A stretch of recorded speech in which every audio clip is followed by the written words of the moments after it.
우리 성가대 찬양에 하나님께 감사드리고 또 그 찬양을 받으신 줄을 믿고 감사를 드립니다. 우리 오늘 일주일 동안 하나님께 축복을 받다가 오늘 영광된 예배를 드리러 나왔는데 우리 옆에 분, 좌우 앞뒤 분들하고 그리스도 안에서 반갑습니다 하고 인사를 나누십시다.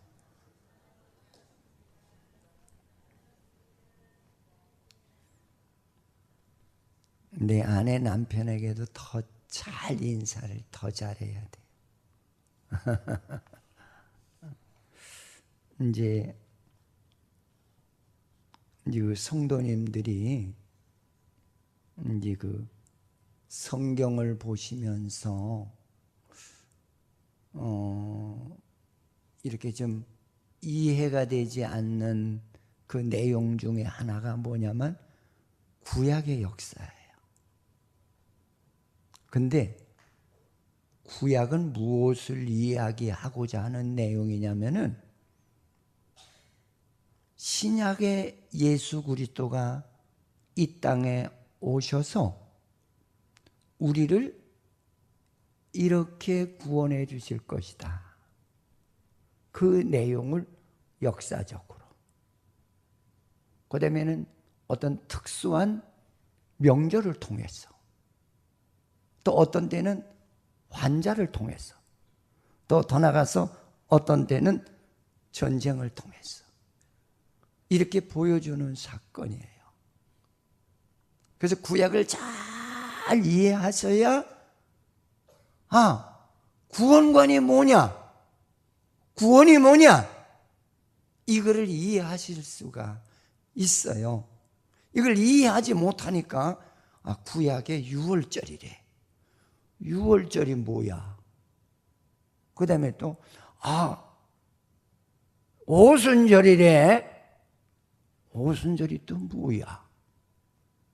이렇게 진짜 기초적으로 알아야 될 신앙인의 그 원초적인 뜻을 알지 못하고 신약을 이해를 하려니까 오순절이 다 필요 없고 유월절이 다 필요 없는 거예요.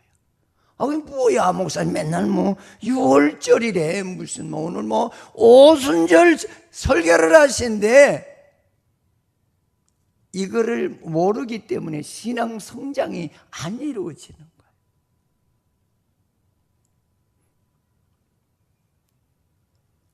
그래서 이제 구약에서는 이스라엘 백성들이 지켜야 될 세 가지 큰 명절이 있어요. 유월절. 그 다음에 오늘 우리가 본문으로 읽은 오순절. 오순절이라고도 하고 칠칠절이라고도 해요. 7주가 지난 다음 날이라고 그래서 칠칠절이라고. 그 다음에 또 무슨 명절이 있느냐면 바로 초막절. 그렇다 초막절이 또 뭐야? 이스라엘 백성들이 9월, 10월이 되면은 포도와 또는 더 나가서 올리브 같은 거를 그걸 창고에다 다 저장해 놓고 하나님이 우리에게 이렇게 먹고 살 수 있는 이런 은혜를 주셨다 해서 하나님께 영광 돌리는 감사절이에요. 근데 이것이 전부 구원의 은혜와 연결된 사건들이라는 거죠.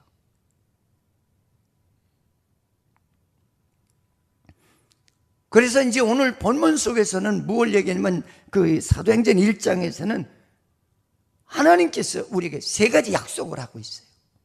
근데 그 약속이 뭐냐면은 몇 날이 못 되어 너희에게 성령 세례를 받게 하실 것이다. 근데 현대 신앙인들에게 가장 맹점이 되는 것 중에 하나가 뭐냐면은 교회에서 세례 받는 거는 아는데 성령 세례는 뭐야? 여기에 캐슐이 붙어 다니면서 성령이 뭐야? 이거를 고민하시는 분들이 많아요. 일반적인 세례는 받았는데 성령 세례를 받지를 못해서 확신 없는 예수를 믿는 자들이 많다는 거죠.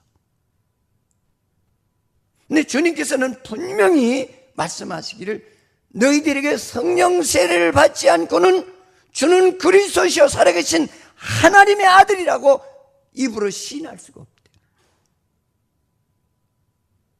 저 그런 얘기, 저 예수 믿어요 그 소리 하는데요, 그거는 누구나 다 할 수 있어요. 주께서 내가 예수 믿습니다 라고 하는 그 확신의 구원의 신앙은 어려운 역경, 핍박 중에, 예를 들어서 공산당한테 끌려갔는데 너 예수 믿냐? 그랬대. 네, 저 믿습니다. 그럴 분이 몇 명이나 있느냐는 거예요.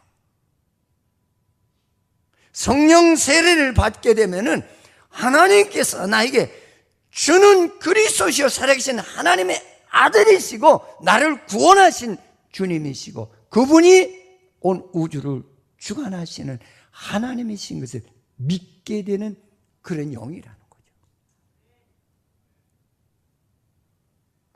저는 가끔 물어봐요. 야, 너 공산당한테 잡혀가서 예수 믿는 놈들이 이리 나와 그러면은 나갈 사람이 몇 명이나 있을까? 한번 묻고 싶어요. 우리 문 집사님 나갈래? 네? 아유, 그래서 너희들이 성령 세례를 받아라. 그 성령 세례가 뭐냐? 이거는 바로 한 예수 그리스도가 소유하고 계셨던 그 생명의 영을 죄 사함 받고 회개한 자들에게 그 생명을 넣어주는 역사예요. 그래서 그 영을 받아야 예수가 나를 위해서 십자가에 죽으신 분이구나, 그걸 믿게 되고 확신을 갖게 된다는 거예요.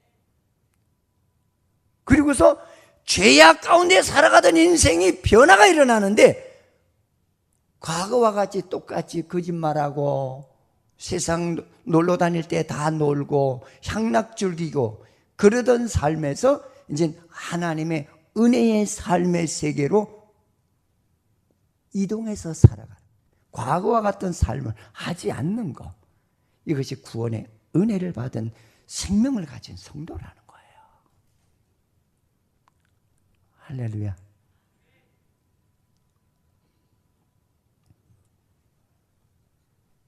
몇 날이 못 되어서 성령 세례를 받을 것이다.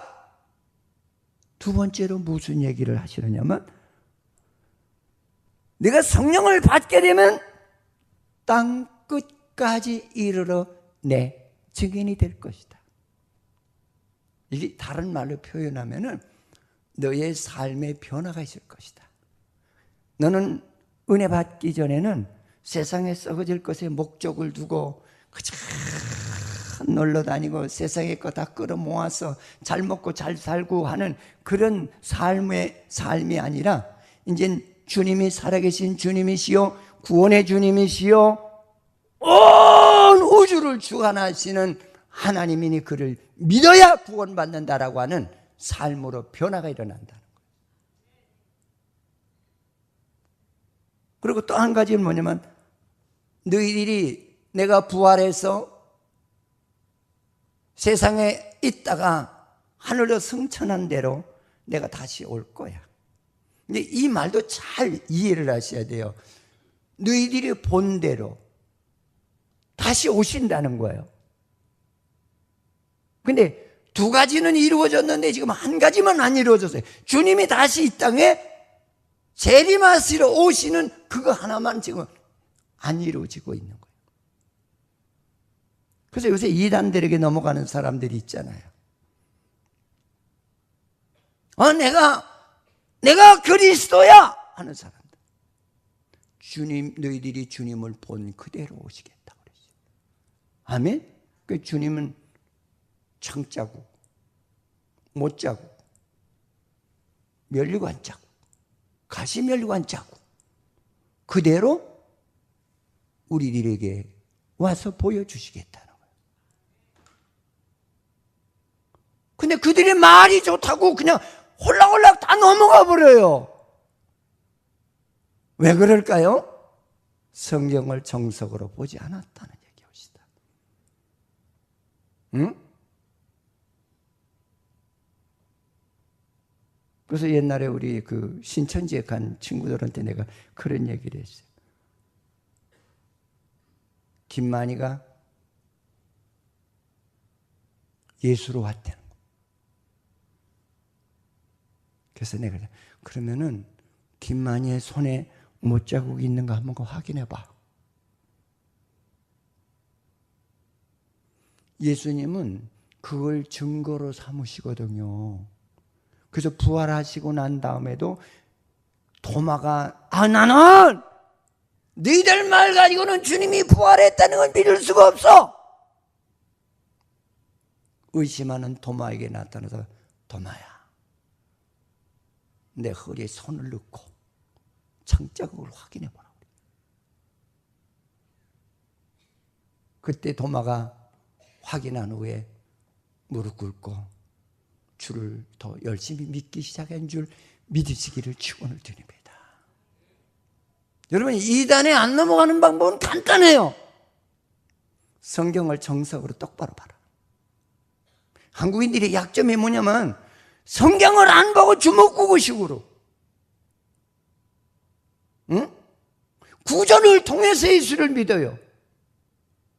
듣는 것도 복되지만 보는 것도 복된 거예요.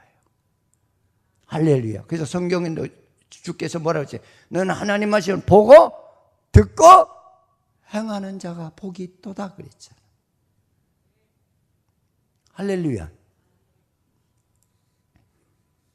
그래서 이제 오늘 말씀 속에서 이제 그 오순절이라고 하는 이 말, 주님이 부활하시고 난 이후에 주께서 말씀하신 것이 오순절날 너는 내가 너희에게 생명의 영을 줄 테니까 기다리라고 그랬어요.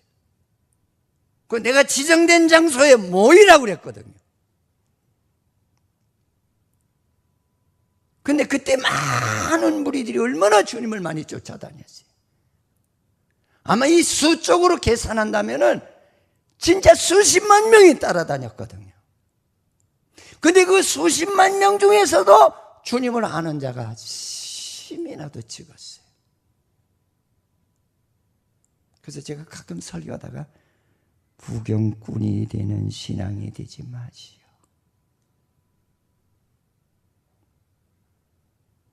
주를 바르게 믿는 신앙인이 되시오.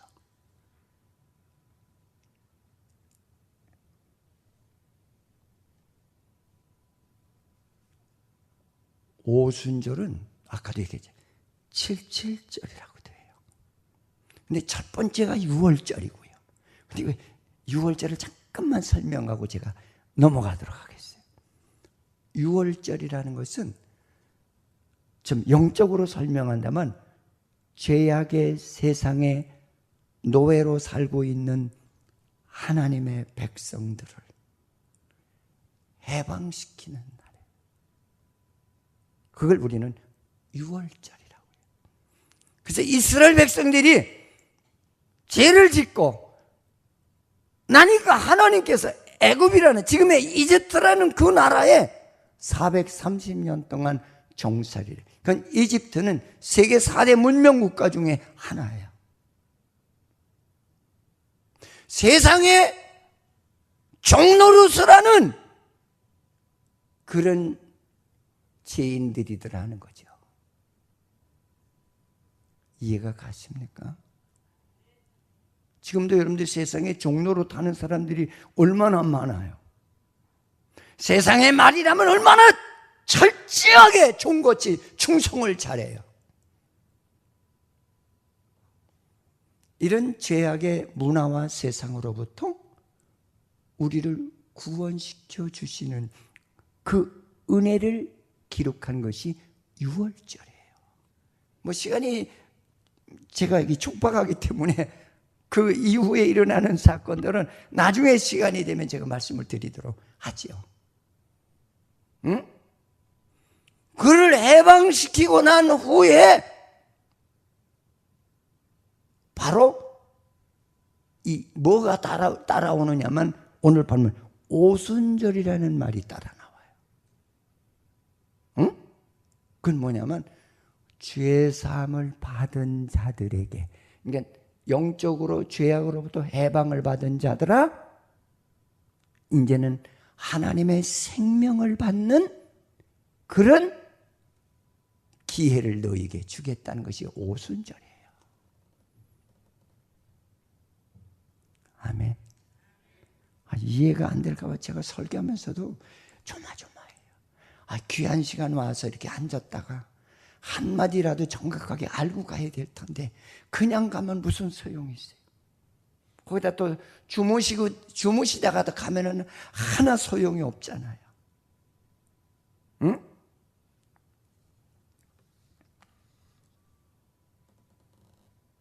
죄 사함 받은 자들에게 하나님께서 그리스도와 같은 새로운 생명의 영을 너에게 주겠다, 그 얘기예요. 아멘. 아멘. 그래서 이 날이 바로 오순절이에요.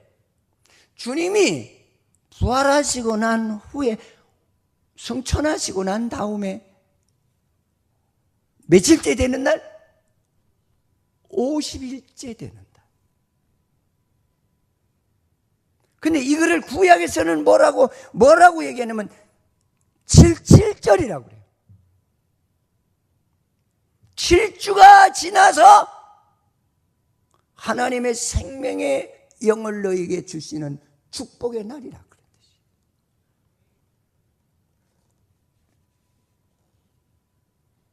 그래서 여기서 보면 이제 그 77절이라고도 하고 초실절이라고도 해요.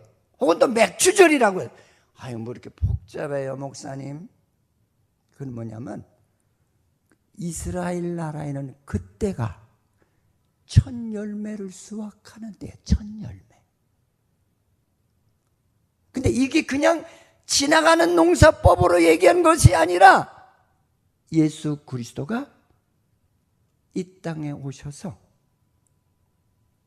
이 계절을 따라서 첫 열매가 맺어서 수확하는 것처럼 내가 죄 가운데서 너희 죄를 위해서 죽고 난 후에 새로운 생명의 열매가 나를 통해서 너희들에게 보여주는 것을 말하는 뜻이에요. 그 말.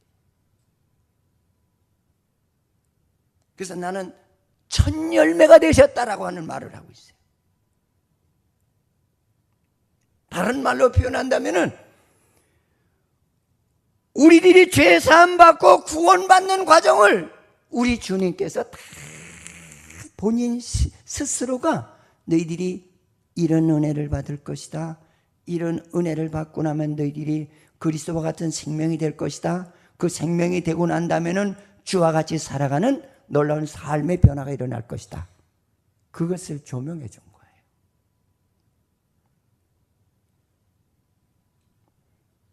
할렐루야, 할렐루야. 그래서 이 날은 첫 곡식을 거두는 날인데, 그게 실질적으로 곡식도 거두지만 이건 핵심적인 포커스는 어디에 뒀느냐?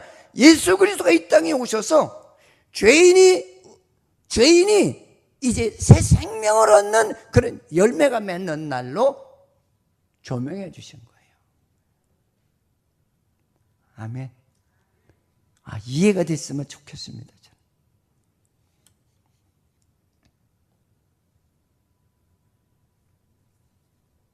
죄로 죽었던 생명이 새로운 생명으로 이렇게 열매를 맺는 그런 날이 되겠다고 주께서 약속을 하신 거예요. 그래서 모여라! 근데 그렇게 수십만 명이 쫓아다녔지만 주님의 말을 믿는 사람은 120명밖에 안 돼요. 120명 중에 외국에서 온 사람이 반이야. 그러니까 실질적으로 자국인은 몇십 명에 불과했다. 그만큼 그들이 예수 그리스도를 신뢰하지도 않았고 믿지 않았다는 거예요. 다 구경꾼. 난 여러분들이 구경꾼의 신앙이 되지 않기를 바라겠습니다. 좀 속된 말로 날라리 신앙이 되지 않기를 바랍니다. 할렐루야. 응?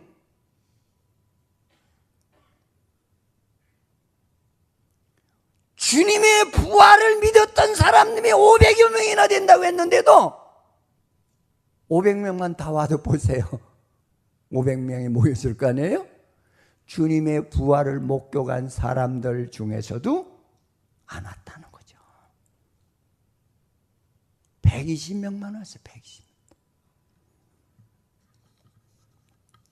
기적을 보고 이적을 보고 뭐 기적이나 이적이나 다 같은 말이에요. 응? 병 고침을 받고 응?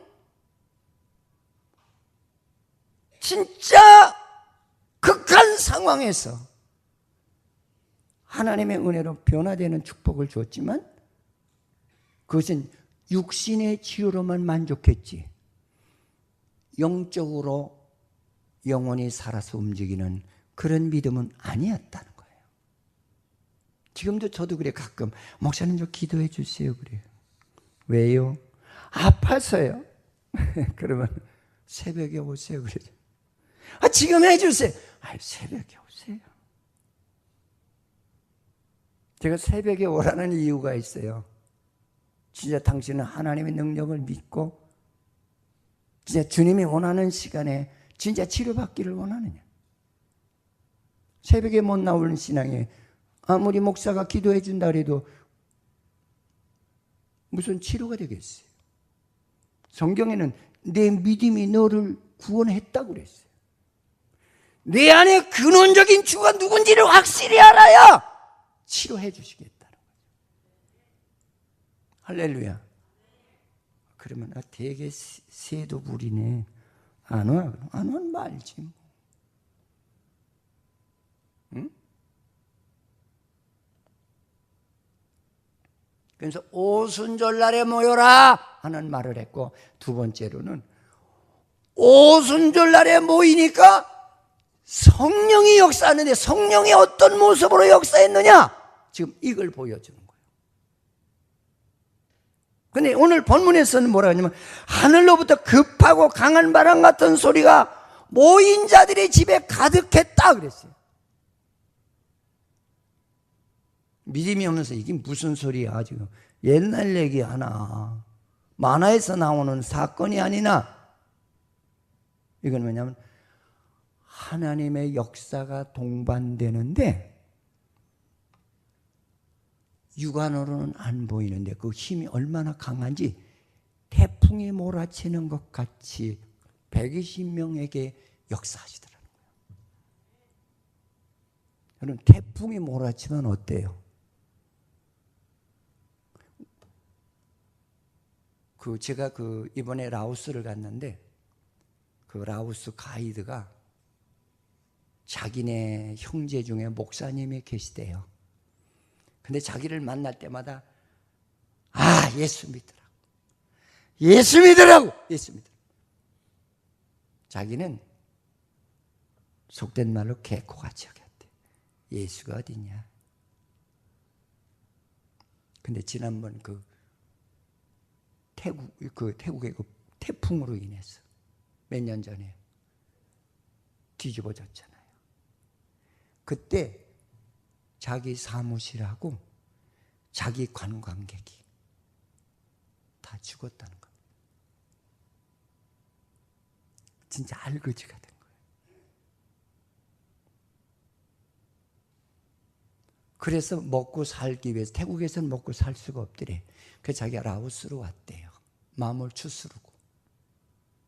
그래서 자기가 느끼는 것이 뭐냐면 하나님의 능력은 인간이 막을 수가 없더라.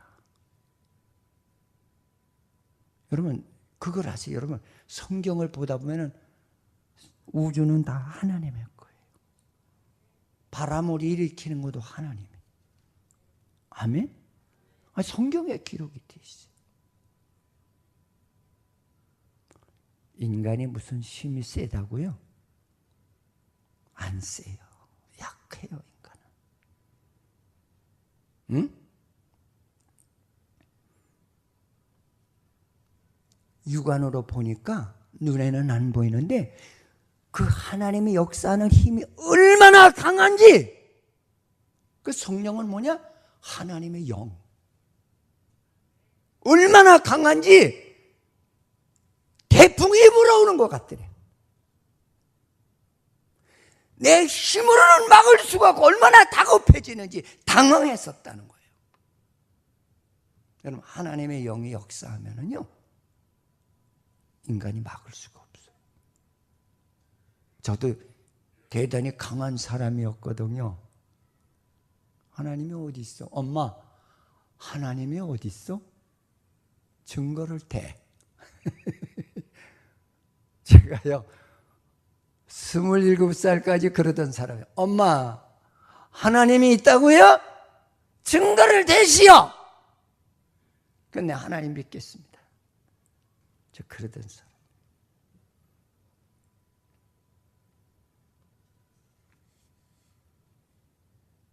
근데 하나님의 능력이 역사하면은 태풍같이 그렇게 강하더라는 거죠. 막을 수가 없어. 내가 소유하고 있는 모든 것을 감당할 수가 없고 붙들 수가 없고 간수할 수가 없이 그렇게 강하시더라, 그런 얘기 말은. 아멘. 응? 그러면서 그들이 느낀 게 뭘 느꼈느냐? 인간이 작아지는 걸 느꼈다는 거예요. 그 하나님의 능력이 인간이 얼마나 약하다는 걸 느꼈다는 거예요. 여러분들 강해요? 여러분, 그 세상을 찾고 하신 삼성그룹의 이병철 씨가 그런 이야기를 했다죠. 돈이 얼마나 많아요. 외국에 좋다는 병원은 다 순회하셨겠죠. 못 고친다니까. 그가 그런 얘기를 했대요. 하나님 계시면은 내 병을 고쳐주면은 내가 무엇이니 다 주겠다 그랬대요. 싫어해요. 응? 근데 자기 명예나 돈, 권위 가지고 못 고쳤어요. 그러면 어떤 분은 하나님 그런 사람 하나 좀 고쳐주지. 성경에 보니까 하나님의 예수는 아무나 믿는 게 아니래. 하나님의 백성이 예정되었대요. 아멘? 아멘? 아무나 믿는 게 아니래. 하나님의 백성이 예정되었기 때문에 나는 나의 백성을 구원하기 위해서 왔지, 하나님의 백성이 아닌 자를 구원하러 온 주님이 아니시라는 거예요. 할렐루야. 할렐루야. 진짜 저는 자꾸 강단에 쓸 때마다 여러분들에게 부탁드려요. 예수 잘 믿어라. 믿되 정석으로 믿어라. 그 다음에 성경 말씀 안으로 깊이 들어가라.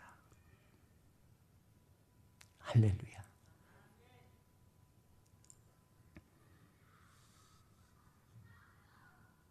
내가 얼마나 약한 존재인지, 내가 얼마나 진짜 어리석은 존재인지 그거를 알게 하시더라. 안절부절 못하도록, 꼼짝달싹 못하도록. 근데 두 번째 역사가 있었는데 그 두 번째 역사가 어떻게 일어나느냐? 오늘 보게 불같은 능력이 임하는 걸 봤다고 그러지. 여러분, 바람도 무섭고 불도 무서워요. 여러분, 회리 바람이 불면은요, 이 차도 날아가잖아요. 건물도 무너지잖아요. 응?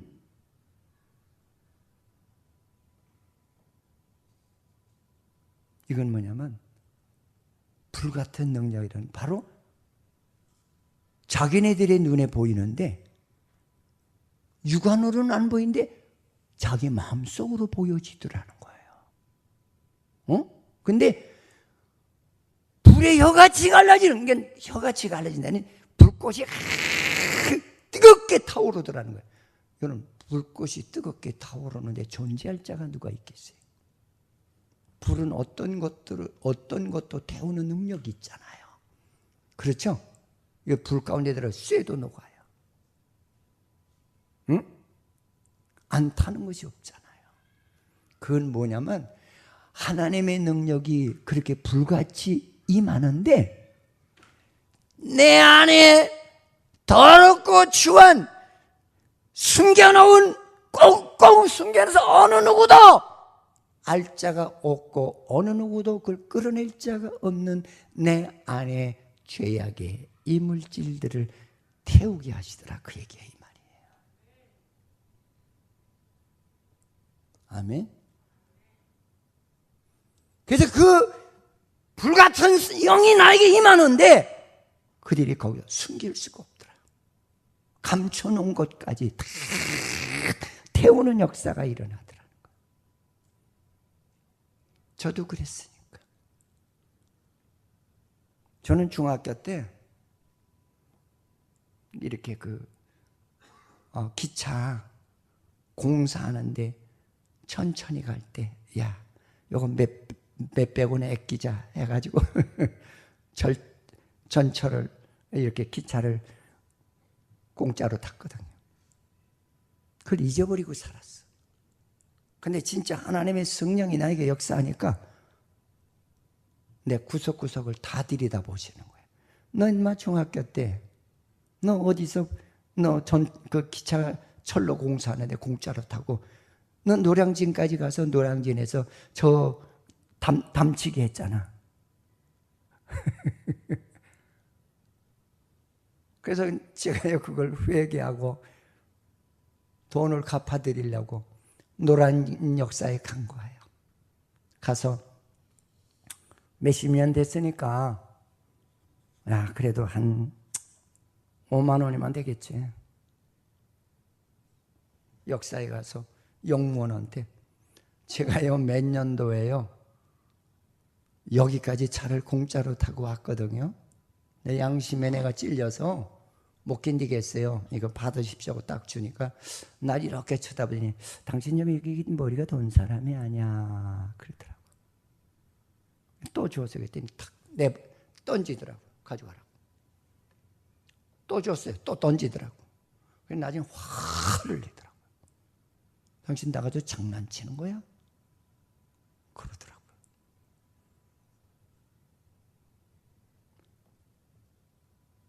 진짜 나를 하나님께서 불같이 태우시는데 숨길 수가. 나는 그래요. 은혜 받은 사람들이 자기를 숨긴다는 건 난 이해가 안 가죠. 하나님이 그렇게 시시해요? 하나님 믿는다면요.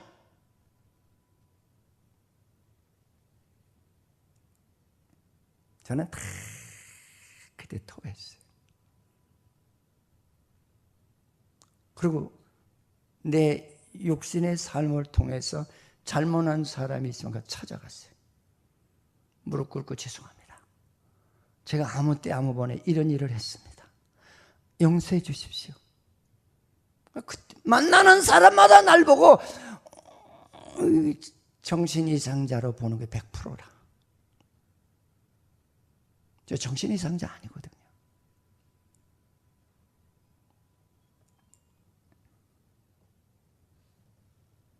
그걸 다 그렇게 성령은 나를 구석구석이 다니시면서 불같이 죄악을 드러내놓고 태우시더라는 거예요. 이걸 가지고 성경에서는 회개운동이라고 그래요. 할렐루야. 응? 이것을 가지고 우리는 한마디로 또 뭐라고 얘기하느냐면 그런 얘기를 해요. 이것이 이때서부터 구원이 생명이 나에게 이루어졌다, 그렇게 얘기하는 거예요. 진짜 은혜를 받은 사람은, 그리스도의 생명을 받은 사람은 과거와 같이 또 그렇게 살지 않아요. 그래서 바울이 당대의 철학을 정말, 그것도 세계적으로 유명한 석학 밑에서 가말리엘 문화생이었잖아요. 응? 여러분 철학하시는 분들한테 물어보세요. 가말리엘이 누구요? 뭐 물어요. 만약에 철학한다고 해서 가말리엘이 누군지 모르는 사람은 그 사람은 철학하는 사람 아니에요. 현대 철학에서도 그때 당시에 가말리엘이라는 사람이 얼마나 철학의 선구자였단 말이에요. 그 사람 모른다, 그 사람 철학하는 사람, 그건 나이롱이야. 그건 나이롱 대학생. 그 문화생 얼마나 똑바로 배웠겠어요. 근데 그가 하나님의 생명의 영을 다머스커스, 지금의 다머스커스에서 체험을 했단 말이에요. 그리고 난 년에 그가 이야기를 하기를, 나는 나의 모든 것을 다 분토와 같이 버린다 그러지. 하나님의 은혜 안에서는 다 필요가 없더라는 거죠. 할렐루야. 이것이 구원의 신앙인의 하나의 출발이에요. 그래서 우리는 구원받았다고 하면서 우리의 삶이 자꾸 세속화되는 거예요. 아니에요. 구원의 삶은 그렇게 세속화되는 삶이 아니에요. 주님의 영광을 위해서, 하나님의 나라 건설을 위해서 나에게 생명을 주신 거예요. 그래서 삶이 바뀌어져요. 구원의 삶으로 출발이 이루어지는 역사가 일어나는 줄 믿으시기 바랍니다. 그래서 성경에서는 구원받은 성도를 뭐라면 교회라고 그래요. 교회. 교회. 우리 다 사람들이 교회? 교회는 건물이 아니에요. 히브리어나 헬라어에는 원어적인 뜻이 교회가 뭐냐? 교회는 무엇을 교회라고 하느냐면 구원의 은혜를, 죄 사함 받고 구원의 생명을 가진 그 성도를 교회라고 해요. 아멘. 오늘 하나 모르시는 분은 배워가지고 가십시오. 그래서 헬라어에는 에콜레시아, 에크라는 말은 죄악의 세상에서 너는 내 백성이기 때문에 내가 너를 레시아 불러냈다는 거야. 불러냈다는 거야. 너는 내 거야, 너는 내 자식이야 하고 구별시켰다는 거예요. 그게 교회예요. 할렐루야. 이때서부터 바로 교회가 출발이 됐다는 거예요. 언제? 오순절날에. 할렐루야. 그건 오순절날의 핵심 포커스가 뭐냐? 하나님의 생명을, 그리스도와 같은 생명을 내가 받고 이제는 그리스도와 같이 살아가는 삶의 생활 변화가 일어나는 거예요. 할렐루야. 이게 교회예요. 난 그런 성도들이 되시기를 주님의 이름으로 축원을 드리겠습니다. 그러면서 세 번째 우리에게 주시는 말씀은 이들이 은혜를 받고 이제는 진짜 하나님의 백성의 삶이 출발이 이루어지더라는 거죠. 근데 우리는 은혜 받았다고 하면서 맨날 죄악 세상에서 거기서 계속 머물러 살아요. 그리고 예수 믿는데요, 그게 은혜예요? 그건 은혜 아니에요.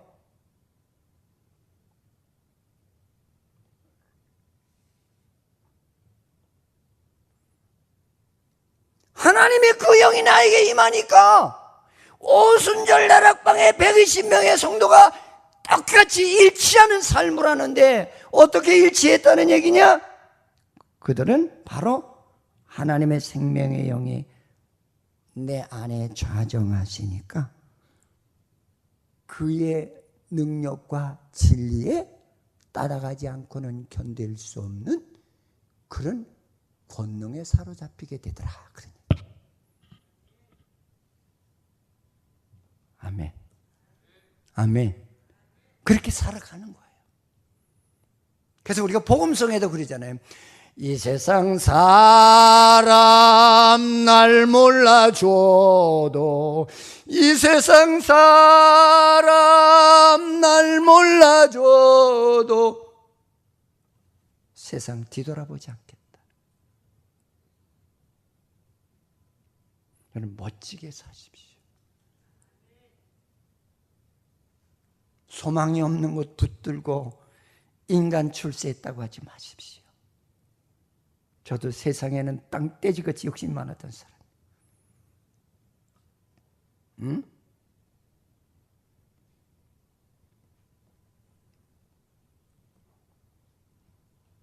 에베소서 5장 18절 띄워보세요. 읽어보실까요?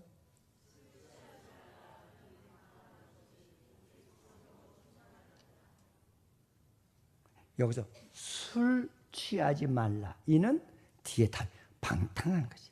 이건 뭐냐면 세상은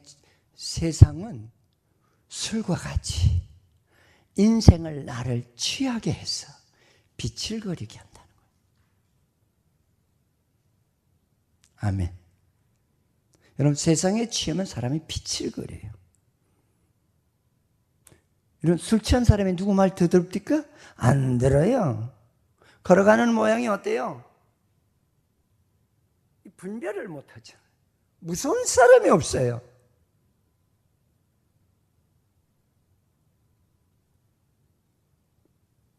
저도 무서운 사람이 없던 사람이요. 하나님의 은혜를 받고 제가 납작 엎드렸어요. 하나님 무서워. 좋으신 하나님이시기도 하지만 무서워. 누가 건강하다는 거예요? 하나님께서 내 호흡 하나만 1분에 10번만 줄여놔도 이래. 아니에요? 누가 내 재물이 많다는 거예요? 하나님이 거두시려면은 어떤 수단을 써서라도 한순간에 거둬가세요. 믿으세요? 저는 난 예수님이 알그지가 돼서 하나님을 찾은 사람이요. 버스 탈 토큰이 없어가지고 구걸하다 다니던 사람이요. 쫄딱 망해가지고.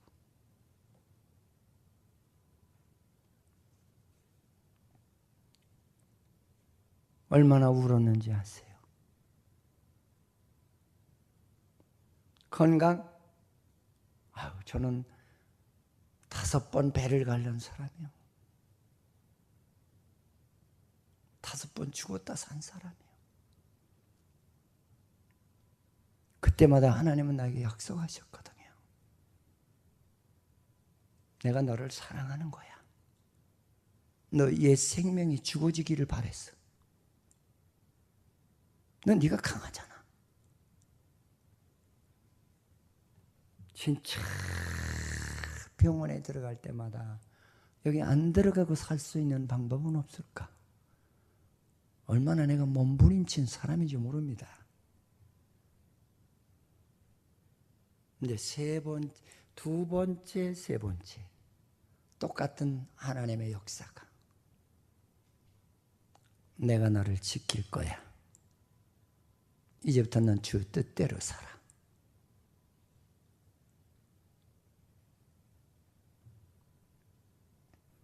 그래서 내가 젊은이들에겐 그래요. 까불지 마라.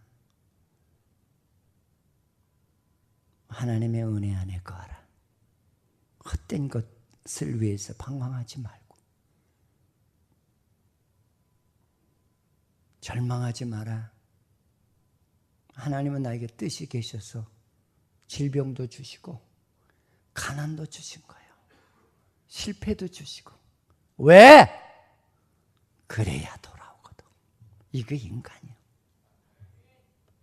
할렐루야. 할렐루야. 저는 두 손 번쩍 들었어요. 날마다 내가 부르는 찬송이 천부의 의지 없어서 손 들고 옵니다. 주 나를 박대하시면 나 갈 곳 없습니다. 얼마나 울었는지 몰라요. 여러분, 세상에 취하지 말래요.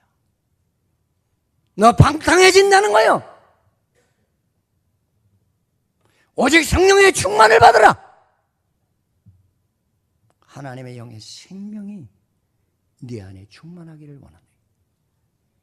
우리 그것이 구원의 역사예요. 할렐루야. 그러면서 여기서 보니까 그는 성령의 지시에 순종하고 복종하는 삶이 이루어지더라는 거죠. 여러분, 하나님의 영의 생명이 내게 있게 되면 진짜 하나님의 말씀에 복종하는 역사가 일어나요. 아멘. 왜? 그 능력을 내가 보았기 때문에, 체험했기 때문에, 고집부리면 나에게 득이 안 된다는 걸 알기 때문에, 인간이 아무리 강하다고 하더라도 하나님의 권능이 개입을 하시면 나는 작아진다. 심지어는 내 생명도 위험할 수가 있다. 그걸 느껴지는 거예요. 확신하게 되는 거예요. 할렐루야. 그래서 이게 오순절날에 이들이 하나님의 생명의 영을 받고 나니까 순종하지 않던 자들이 순종하더라는 거예요. 이 말은 이제 정식적으로 구원받은 성도의 삶이 출발이 되어지더라. 이것이 오순절의 역사더라. 할렐루야. 자, 우리 사랑하는 성도 여러분, 이런 가운데 그들에게 또 세 번째로 역사하는 장면이 있었는데 그들이 방언을 하더라는 거예요. 방언. 근데 여기서 말하는 방언은 무슨 방언이냐면 그 얘기예요. 다국에서 모였거든요, 사람들이. 근데 영어로 하는 기도를 내가 알아들었어요. 한국 사람이 알아들었어요. 일본 사람이 알아듣고, 응? 아프리카 사람이 알아듣더라는 거예요. 내가 한국말로 기도하는데 다국에서 온 사람들이 자기 나라 말로 동시통역이 가능하더라는 거죠. 이런 역사가 일어났단 말이에요. 그러니까 더 놀랐어요. 아, 하나님은 못하시는 것이 없는 하나님이시구나.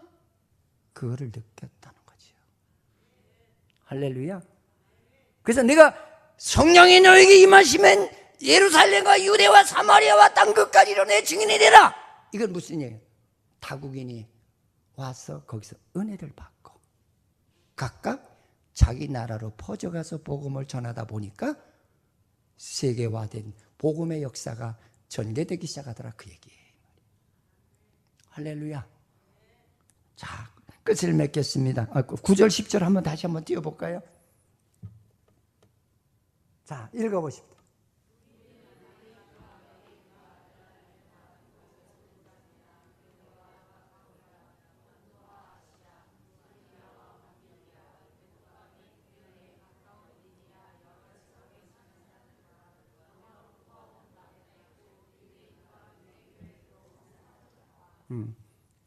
이런 다국인들이 들어와서 오순절 날에 은혜를 받았다, 그 얘기예요. 이들이 은혜를 받고 자기 나라로 돌아가니까 어째요? 복음이 세계화되는 역사를 일으키더라, 그 얘기예요. 할렐루야. 응? 여러분들 복음의 생명을, 은혜를 받아서 우리는 내 아내부터, 내 남편부터, 내 식구부터, 내 형제부터 복음을 전해서 세계화할 수 있는 그런 복된 오순절의 성도가 되기를 주님의 이름으로 축원을 드리겠습니다. 하나님 고맙습니다. 우리를 사랑하셔서 귀한 시간 주신 아버지께 감사드립니다.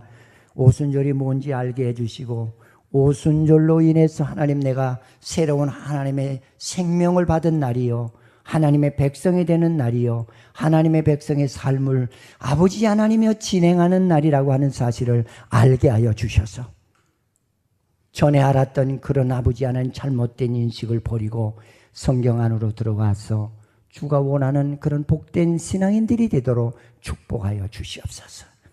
예수님의 이름으로 기도드립니다.